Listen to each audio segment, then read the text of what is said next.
আমার বিয়ের আজ ৬ বছরের বেশি, তবু স্বামীকে দেখিনি। সেই ১৫ বছর বয়সে এই বাড়িতে পা রেখেছিলাম। বিয়ের পর দিন ভোরে আমার স্বামী আমাকে রেখে বাড়ি ছেড়েছেন। আজ পর্যন্ত ফেরেননি। অনুপমার কথার বিপরীতে কি বলবে বুঝে উঠতে পারল না আয়রা। আর তাছাড়া এইসব কথা তো তার অজানা নয়। ফোনে দুজনের আলাপ হয় প্রায় সময়ই। আচ্ছা, এইসব রাখতো, আগে তুই বল তোর পড়াশোনা কেমন যাচ্ছে? তোর না সামনে সেমিস্টার? অনুপমা সেই গাছটির দিকে তাকিয়ে রইল। বুঝতে পারল কথা এড়ানোর চেষ্টাটুকু। ঠোঁটের কোণে হালকা হাসি টেনে জবাব দিল, এই তো চলছে ভালোই। প্র্যাকটিক্যাল খাতার কিছু সমস্যার জন্য স্যার এর পিছনে ঘুরছি। উনি পাত্তাই দিল না, বলে মার্ক দিয়ে দিবে, অথচ দেখা যাবে মার্ক দেওয়ার বেলায় নামগন্ধ পাওয়া যাবে না। এরপর চুপ করে বসে রইল দুজনেই। আয়রা অনুপমা মেয়েটার দৃষ্টি অনুসরণ করে বাড়ির পেছনের দিকে সেই গাছটিতে দৃষ্টিপাত করলো। অনুপমা জন্মের কিছুদিন পর বাবাহারা হলো। মা সেই ছোট্ট মেয়েটাকে নিয়ে ভাইয়ের বাসায় আশ্রয় নিলেন। অথচ কিছুদিন পর মাও তাকে ছেড়ে চলে গেল। এতিম মেয়েটা মামার বাড়ি দুমুঠো ভাতের জন্য কত অত্যাচার সহ্য করলো, কিন্তু তাও কি তার কপালে সইল? নবম শ্রেণী পাশ করে ১০ম শ্রেণীতে পা রেখেছিলাম সবে। হঠাৎ বিয়ের সম্বোধন আসায় মামি রাজি হয়ে গেলেন। ঘাড়ের থেকে বোঝা কমানোর জন্য এতটুকু মেয়েটাকে, যে কিনা বিয়ের মানে টুকুও বোঝে না, তাকে বিয়ে দিতে রাজি হলেন। মেয়েটা বিয়ে করতে না চাওয়া সে কি অত্যাচার! সেই সম্বন্ধটা সেবার মামা ভেঙে দিয়েছিল। লোকটার বয়স অনেক, তার ওপর আগে বউ আছে। আর যাই হোক, মৃত্যু বোনের মেয়েকে তিনি এমন করে দেবেন না। তার ঠিক ১ মাস পর অনুপমার শাশুড়ি প্রস্তাব নিয়ে এলেন। অনুপমা কেন যেন এবার রাজি হয়ে গিয়েছিল। এর ১ সপ্তাহের মধ্যে ঘরোয়াভাবে বিয়েটা সম্পূর্ণ হয়েছিল। অতীতের কথা ভাবতেই আয়রার চোখ ভিজে উঠতে চাইল। নিজের মায়ের করা অত্যাচারের কথা ভাবলেই ঘেন্না হয়, তবুও তার ছোট বোনটা ভালো আছে ভেবেই শান্তি লাগছে। আয়রা এবার অনুপমার দিকে তাকালো। মেয়েটা উজ্জ্বল শ্যামলা, টানা চোখ আর ঘন কালো কেশ, যা বর্তমানে দক্ষিণা হিমেল হাওয়ার অবাধ্যভাবে উঠছে। এই অনুপমা চুলগুলো বেঁধে নিয়ে ঝট পেকে যাবে তো। তারপর সন্ধ্যা হয়ে আসছে। চল নিচে চল, নয়তো আন্টি এই এলো বলে আয়রার কথায় অনুপমা হেসে উঠল। আসলে এখন না গেলে ফরিদা বেগম এসে কথা শোনাবেন। দুজনেই দোলনা থেকে নেমে ছাদের দরজায় এসে খিল তুলে দিল। সিঁড়ি ধাপ ২-১ পার হতেই আয়রা বলল, অনুপমা তুই যাবি তো আমার বিয়েতে? আমি জানি না আপু, মা বাবাকে বলে দেখো, যদি নিয়ে যেতে পারো তাহলে যাব, আর নয়তো তাদের সাথে নিয়ে যাবে। আমায় একা ছাড়বে না ওই বাড়ি। গত ৬ বছরে গেছি একবারও ওই বাড়ি, বিশেষ করে মা তো একদমই দিবে না। আয়রার মনটা খানিকটা খারাপ হয়ে গেল। মায়ের করা ভুলের জন্য বোনটাকে সে হারিয়েছে। আয়রা অনুপমার মামাতো বোন। ৩ বছর বয়স থেকে অনুপমা মামার বাড়িতে বড় হয়েছে। ১০ বছর বয়সে মাকে হারায়। মা মারা যাওয়ার পরে তার ওপর বাড়ির সব কাজের ভার তার ওপর পড়ে। হাত পুড়িয়ে রান্নাও করতে হয়েছে। ১৯ থেকে ২০ হলেই আয়রার মায়ের অত্যাচার শুরু হতো। এরপর ফরিদা বেগম সেই যে মেয়েটাকে এ বাড়িতে বউ করে এনেছেন, আর যেতে দেয়নি ওই নরকে। ২ দিন হলো আয়রার বিয়ে ঠিক হয়েছে তার ভালোবাসার মানুষটির সাথে। তাই সে আর তার বাবা আজ দুপুরে এসেছিলেন অনুপমার শ্বশুর বাড়ির সকলকে দাওয়াত দিতে। আয়রাকে এতদিন পর পেয়ে আর যেতে দেয়নি অনুপমা। অনুপমাও শাশুড়িকে দিয়ে মামাকে বলিয়ে রাজি করিয়েছেন ২-৩ দিন থাকার জন্য। যেহেতু সামনে শুক্রবার বিয়ে, অনুপমার মামা প্রথমে রাজি হতে চাননি।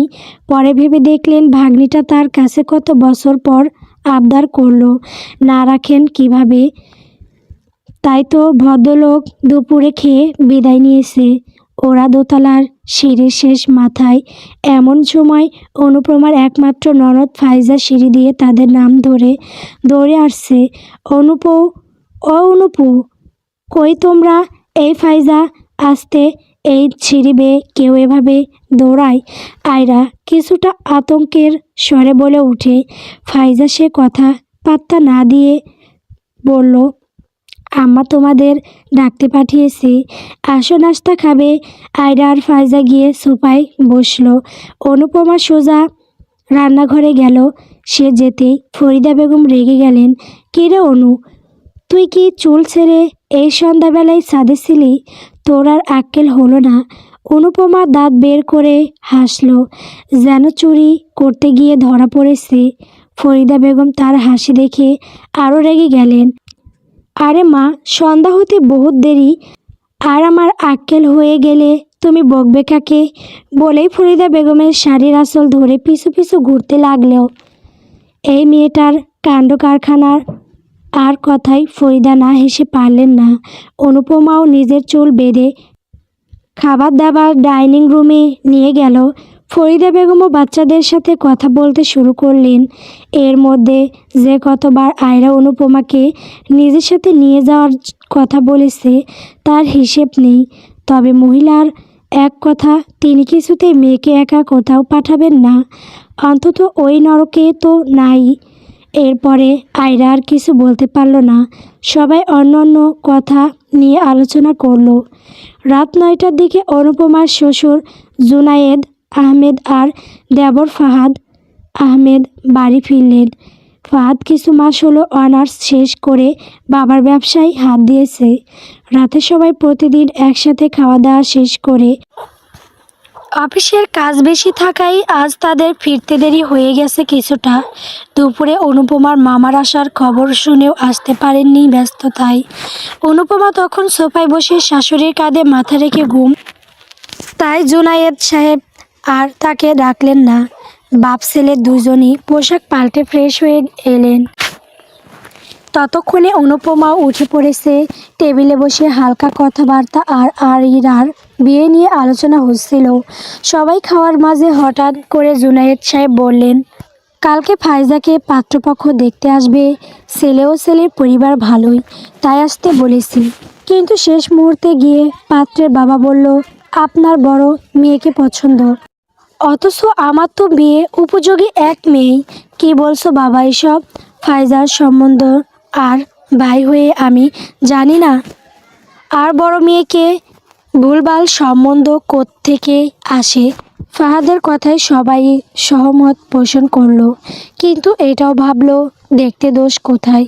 জুনায়েদ আহমেদ ফাহাদকে শান্ত হতে বললেন, হা ফাহাদ, বোন বড় হয়েছে, বিয়ে একদিন না একদিন দিতেই হবে। আর আসতে বলে দেওয়ার পর তো আর শেষ মুহূর্তে না করা যায় না। একটু থেমে ফাইজার উদ্দেশ্যে বললেন, ফাইজা, তোমার কি কোনো আপত্তি আছে? ফাইজা মাথা নেড়ে না বলল। সকলকেই যেন নিশ্চিত হতে দেখা গেল। এখন আবার কালকে কি হয় দেখার বিষয়। ভাইয়া, ও ভাইয়া, মুভি দেখবো চলো না? ফাহাদ কিছুটা বিরক্তি নিয়ে বলল। রাত বিরাতে তোদের কি ভূতে ধরেছে অনু?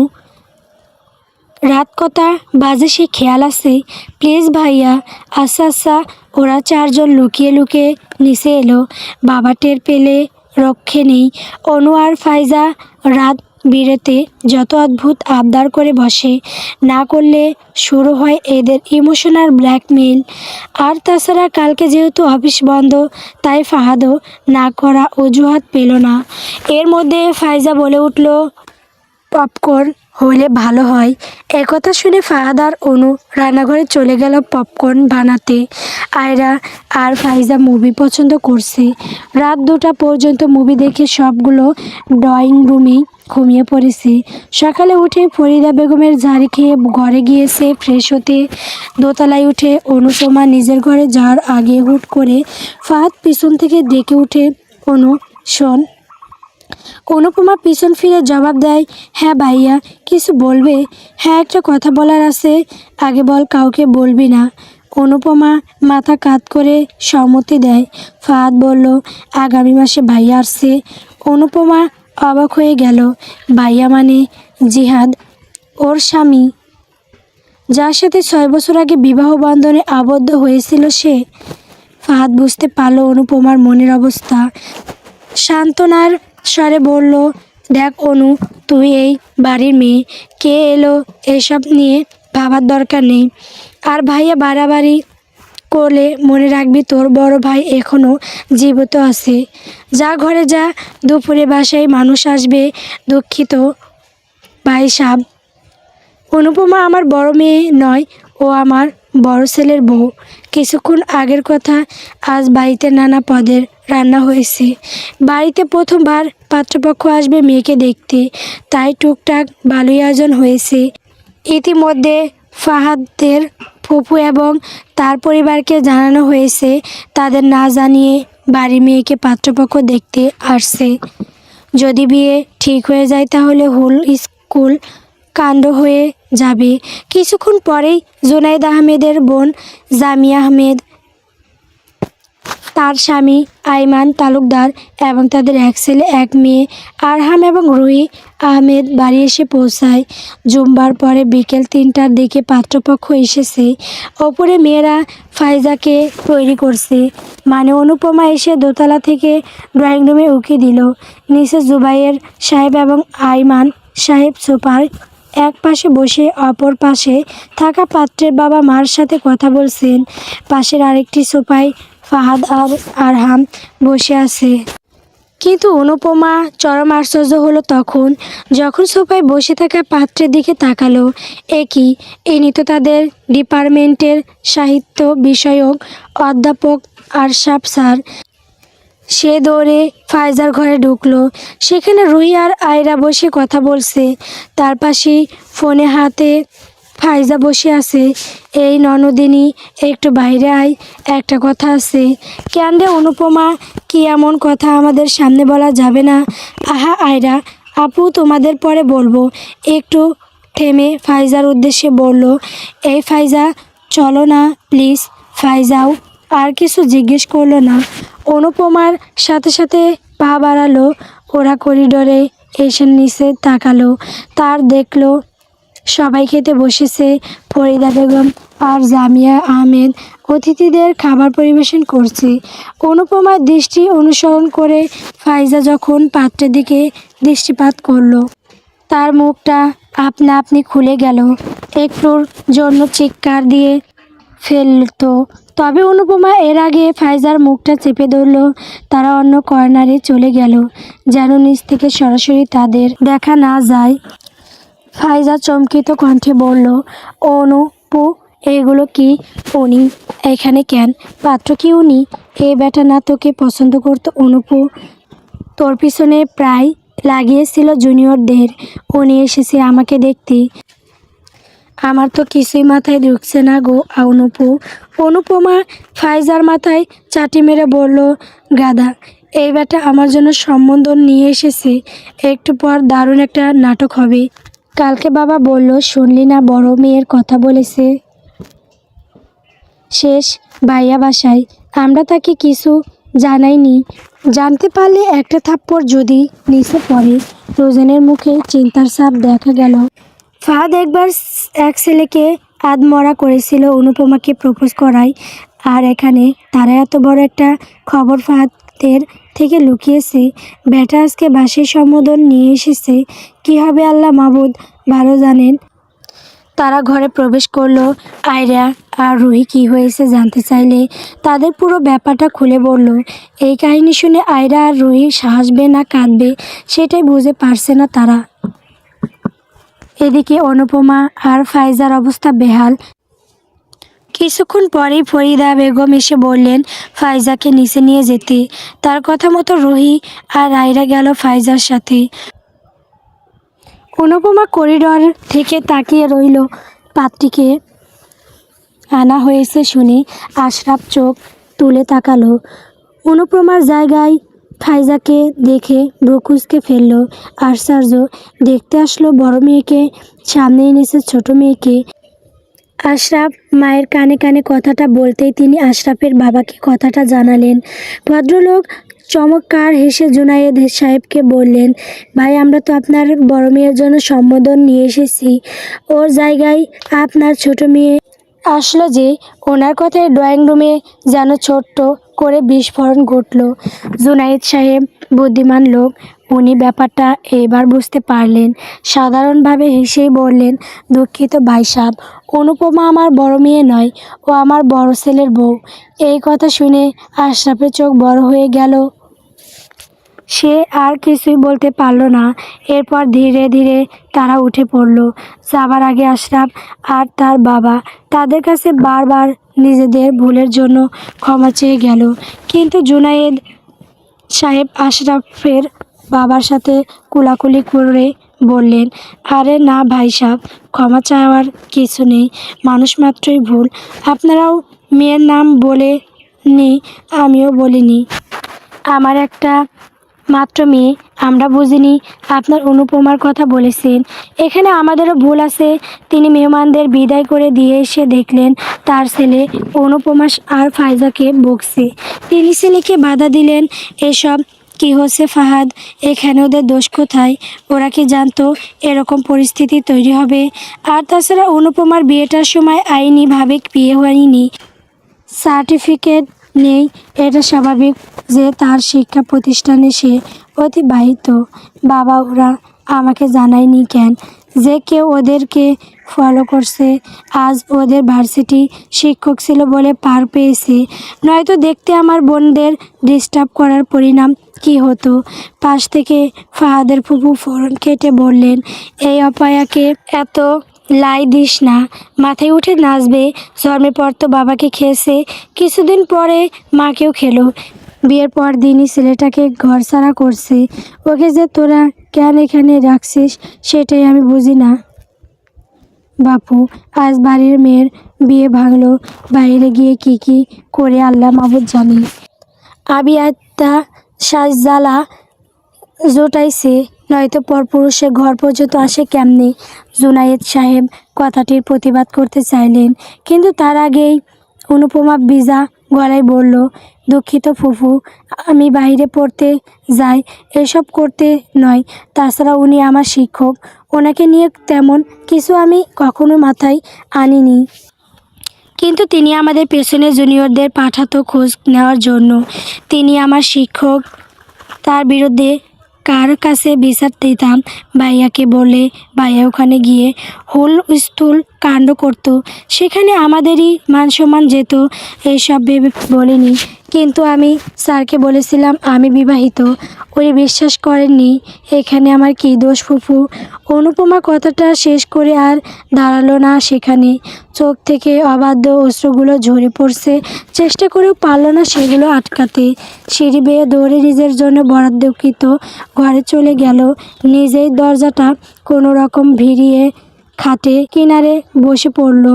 পশ্চিম আকাশে সূর্যাস্ত হচ্ছে, গোধূলির সৌন্দর্যটা যেন এক সময় সবচেয়ে বেশি থাকে।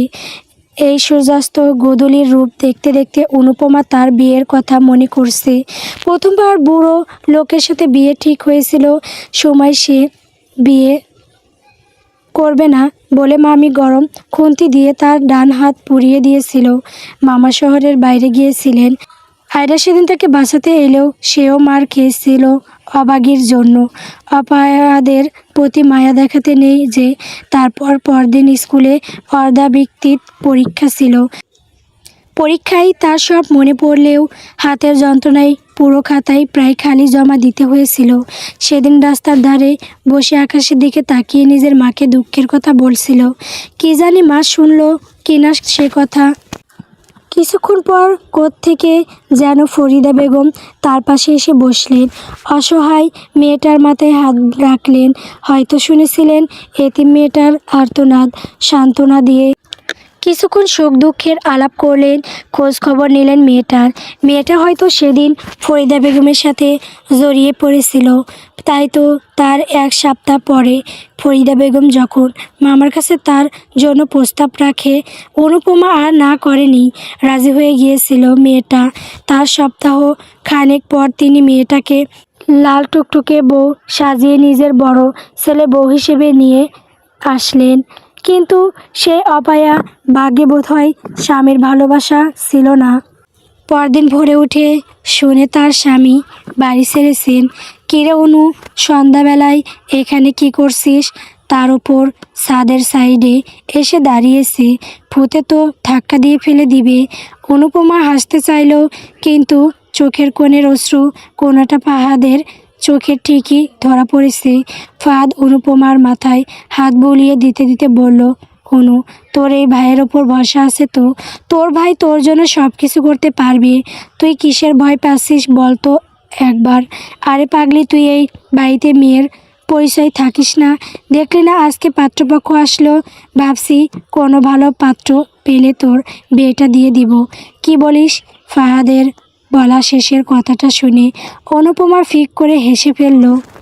গল্প নেশা লাগিল রে। বন্ধুরা, আমার গল্পটি যদি ভালো লেগে থাকে তাহলে অবশ্যই আমার চ্যানেলটিকে সাবস্ক্রাইব করবেন। ধন্যবাদ।